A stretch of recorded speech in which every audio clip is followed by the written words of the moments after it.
nongeye kugusuhuza wowe unteze amatwi, ndakwishimiye kandi ugira amahoro. Burya rero ibyo dukunda byose, ibyo duharanira byose, ibyo dukora, buri kimwe cyose kigira ibyiza byacyo n'ibibi byacyo. Hari ibitwongerera icyizere mu buzima, hari ibiduca intege bitewe n'icyo wahisemo gukora, bitewe n'agaciro wagihaye n'uko wagifashe. Uko byaba biri kose kiba gifite ibyiza byacyo n'ibibi byacyo, byaba bitoya cyangwa se byinshi, yaba ibiremereye cyangwa ibyoroheje, ariko burya birahari. Uko byaba biri kose, ikintu icyo ari cyo cyose kuri iyi si kiba gifite ibyiza byacyo n'ibibi byacyo.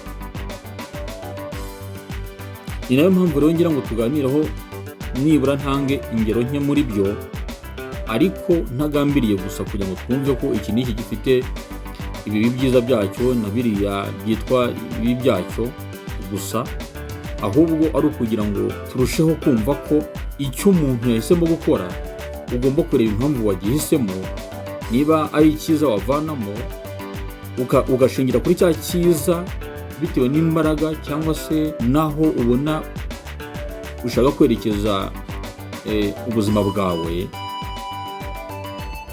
ugashingira kuri cya kintu cyiza, cya gikorwa runaka gifite.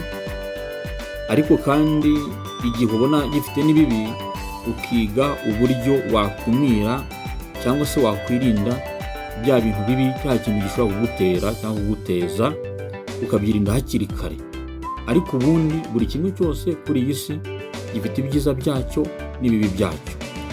Nicyo ngambiriye, nicyo ngira ngo twunguraneho ibitekerezo, kugira ngo hari ukuntu umuntu afata ikintu akavuga ngo ngewe ibi sinabikora, ashingiye ku kantu kamwe gusa, wenda akaba ari akantu katari keza kuri cya kintu, ariko hakaba hari ibindi byiza ashobora kuba yashingiraho cyangwa yakubakiraho kugira ngo cya kintu abashe kugikora, kandi bimwongerere imbaraga n'icyizere muri bya bintu agiye gukora. Mbese ntacibwe intege na ka kantu gato gakomoka kuri cya kintu cyangwa gashobora guterwa na cya kintu, ahubwo ashingire kuri bya bindi byiza cya kintu gifite, noneho bimuha imbaraga zo kugira ibyo akora, kandi bitewe n'icyerekezo afite n'aho yifuza kwerekeza. Nk'uko twese nk'abantu natwe burya tuba dufite ibikorwa byiza dukora, ariko tukagira n'ibibi dukora. Mu mimerere yacu nk'abantu, buri wese agira karite akagira na defo.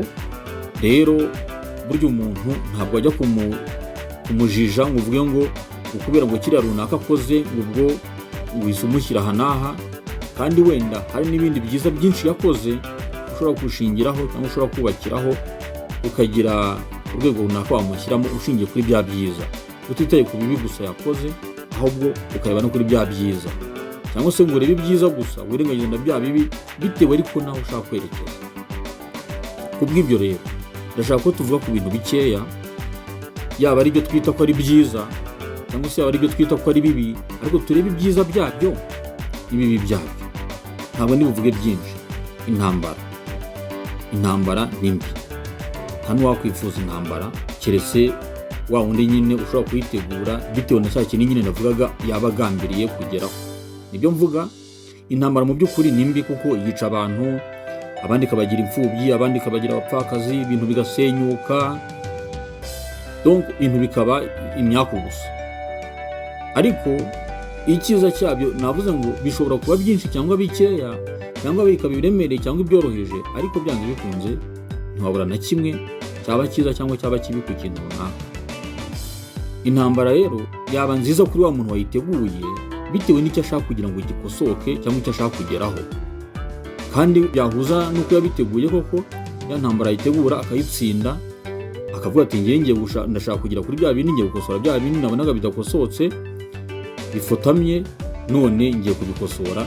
Mu by'ukuri ya ntambara iba yarasenye byinshi, iba yarishe benshi, iba yaragize gute, ariko icyo gihe kuri wa wundi ibibaye nziza kuko ibimufashije gukosora bya bindi yifuzaga gukosora.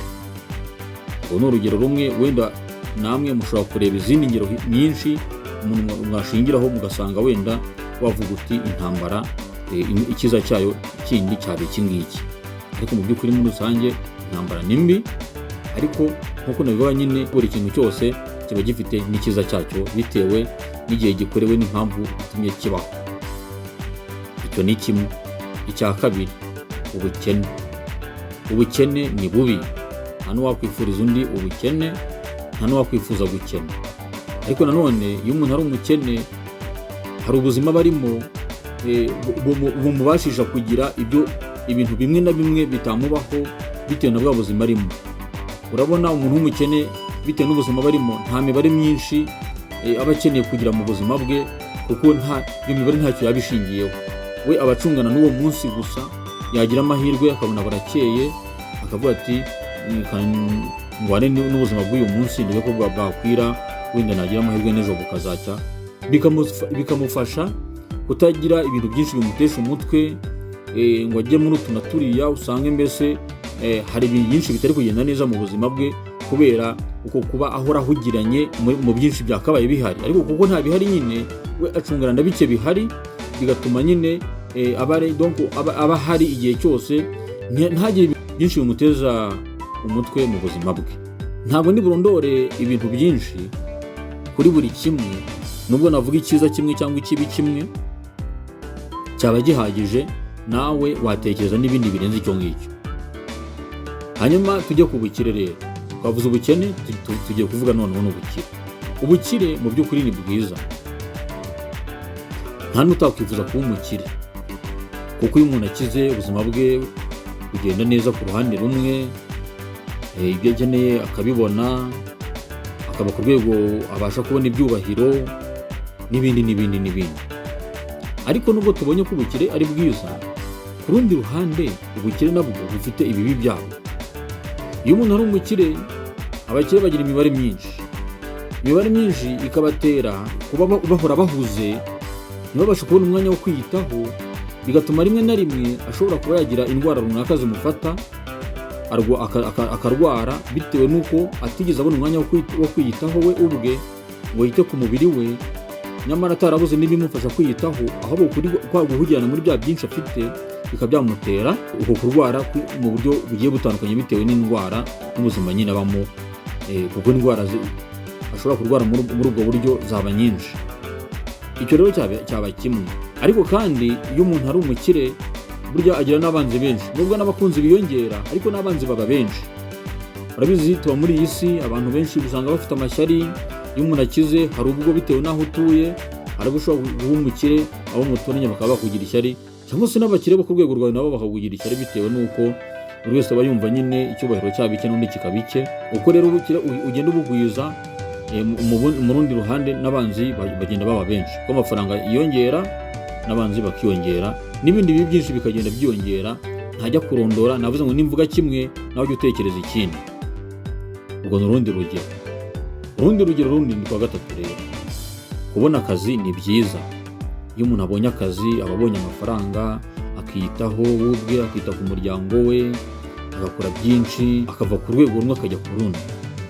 Ariko kubona akazi nabyo bifite ingaruka yabyo nayo kandi itari nziza, kuko iyo umuntu afite akazi bitewe n'akazi akora, ushobora kuba ufite akazi gatuma uvuga cyane, amasaha menshi ukayamara mu kazi, bikagaragara nk'aho abantu wabacitseho, abantu bari inshuti zawe, ntube ukibabonera umwanya wo kubitaho ngo basure, ngo barebe, mujye muhura kenshi nk'uko mwajyaga muhura mbere utarabona akazi.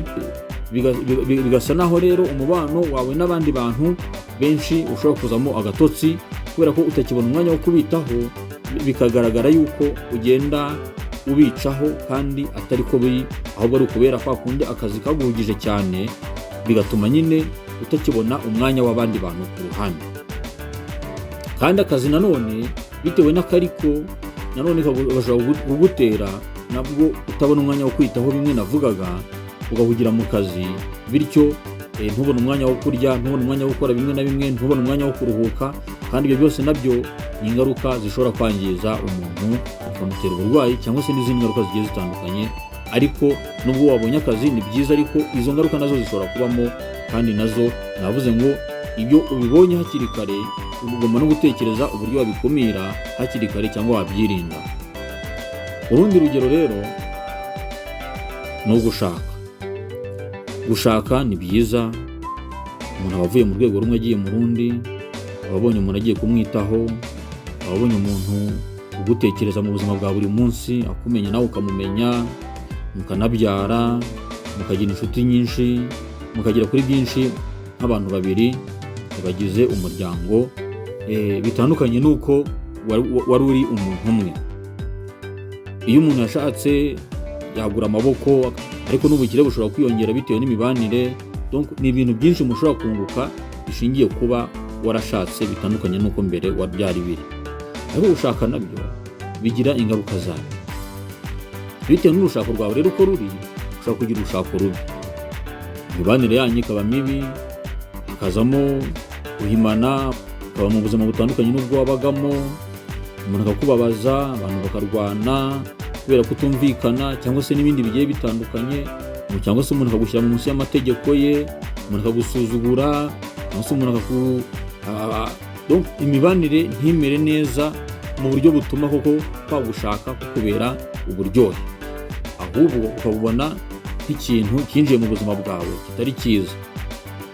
Icyo gihe rero gushaka nubwo byari ikintu cyiza, ariko bitewe na kondisiyo murimo, bitewe n'uburyo bw'imibanire yanyu, wowe byakubereye ikibazo, bishingiye kandi kuba warashatse kuko mbere sibwo buzima wari urimo. Ubwo rero mu by'ukuri gushaka ubwabyo si bibi, ahubwo ingaruka bishobora kuba byateza cyangwa se byagira bitewe n'imibanire nyine ya ba nyir'ukubana, nabyo bishobora kugira bene izo ngaruka. Ni nyinshi, navuga imwe nawe ukavuga indi, n'undi akavuga indi, ibyo byose biba bishoboka. Ntabwo nakwirwa none ngo mvuge byinshi cyane, kuko no kurya ubwabyo ni byiza. Kurya biraryoha, iyo ushonje ukarya wumva rwose ushyizwe igorora, ukarya ukamira ukumva biraryoshye. Ariko no kurya bifite ingaruka zabyo. Navuze ngo nubwo kaba gatoya ariko kaba gahari. Ubwo iyo uri kurya ushobora kujya gutya bikakuniga, cyangwa se bitakuniga ukaba wakwiruma, ururimi ukaruruma, umunwa ukawuruma, ugacika, ukagira ibisebe. Nyamara ingaruka zabyo ni uko uri kurya nyine. Kandi kurya ubwabyo ni byiza, ariko urirumye, uvuye amaraso n'ibindi. Navuga kimwe ukavuga ibindi. Ushobora no kurya kubera ukuntu biryoshye, ukarya byinshi ukagwa ivutu. Ahubwo ivutu rero ukagubwa nabi, umubiri wawe ugatangira ugakora nabi, bishingiye kuba wari uri kurya. Nyamara kurya ubwabyo si bibi kuko ni byiza, utanariye ntiwanabaho.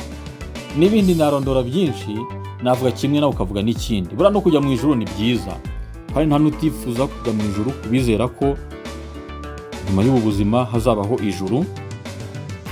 Turabiharanira nubwo bitugora, ariko turabiharanira. Ariko no kujya mu ijuru bwabyo nubwo ari byiza, ariko nabyo bigira ibyabyo bitari byiza.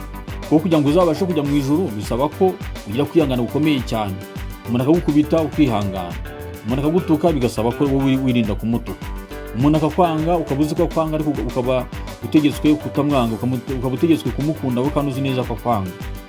Umuntu akaza akakwicira inka, cyangwa se inzu yawe ukayitwika, ukaba utegetswe kutajya kwihorera.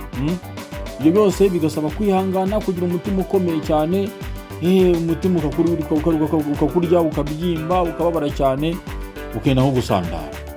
Ariko uharanira kugira ngo uzajye mu ijuru. Mu by'ukuri kujya mu ijuru bwabyo ni byiza, ariko nyine ingaruka zabyo ni ibyo izo zose.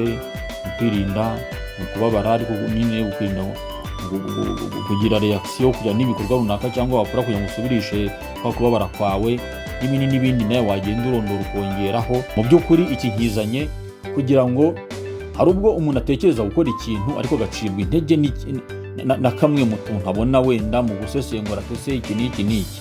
Ariko nk'uko nabivugaga, impamvu yabyo ni ukugira ngo nyine umuntu niba utekereje gukora ikintu, reba impamvu ugiye kugikora, wowe ariyo ushingiraho, ushingiye kuri cya cyiza cyatumye wafata umwanzuro wo kuba ari icyo ngicyo uhisemo gukora, ariko urebe no kuri bya bibi cyangwa ingaruka zabyo.